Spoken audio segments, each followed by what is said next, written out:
نبی نے فرمایا کہ اللہ تعالیٰ کہتے ہیں کہ اے میرے بندو، اگر تم گناہ کر کر کے زمین اور آسمان کے خلا کو پر کر دو، بھر دیا تم نے گناہوں سے، اب سچے دل سے توبہ کر رہے ہو، اے اللہ اب سے اپنی زندگی کیا کر رہا ہوں میں. توبہ کا مطلب یہ نہیں استغفار کی تسبیح ہو، یا اللہ اب جو کچھ ہو چکا معاف کر دے، آئندہ نہیں کروں گا.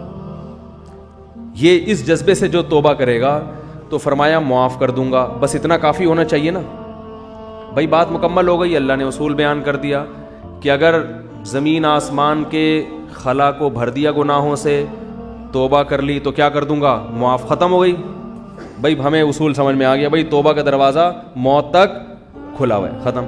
آگے اللہ کو یہ کہنے کی کیا ضرورت تھی، والا ابالی، معاف کرنے میں کسی کی پرواہ نہیں کروں، یہ کہنے کی کیا ضرورت تھی.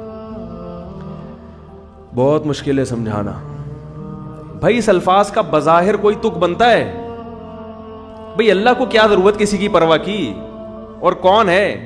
اصل بات یہ کہ ممکن ہے بہت سے نیک لوگوں کو اعتراض ہو کہ اللہ ہم 20 سال سے شروع سے ہم نیک ہیں، یہ کمبخت 90 سال تک عیاشی کرتا رہا ہے، اب آ رہا ہے، اب یہ بھی جنت میں ہم بھی جنت میں، یہ کیا بات ہو بھائی. ممکن ہے فرشتوں کو اعتراض ہو، اے اللہ یہ کیا، یہ تو 2 لفظ توبہ کے تو ہر آدمی بول سکتا ہے بڑے آرام سے بیٹھے بیٹھے ہیں بھائی. مثال کے طور پر ابھی جو کیسز چل رہے ہیں مختلف ہمارے سیاست دانوں پہ، اگر وہ کہتے ہیں ہم معافی مانگتے ہیں قوم کے سامنے، قوم چھوڑے گی؟ بولے گا بھائی اتنے پیسے کھا گئے ہیں، قوم یہی بولے گی نا بھائی یہ کیا مسئلہ ہے ایسے کیسے معاف کر دیں.